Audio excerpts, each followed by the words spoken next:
the big mountain in front of us is Agung volcano, which is considered one of the active volcano on Bali Island. The other one is called Batur Mountain, which is located at Kintamani. So this one is the highest one, about 3,000 something, I forget. And this place called the Savannah of Tianyar.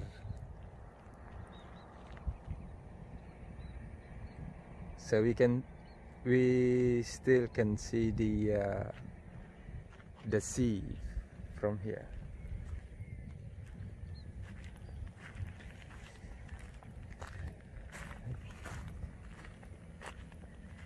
The grass is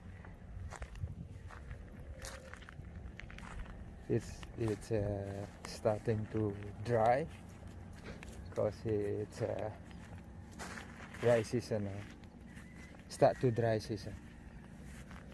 See the horses. One little bit further there.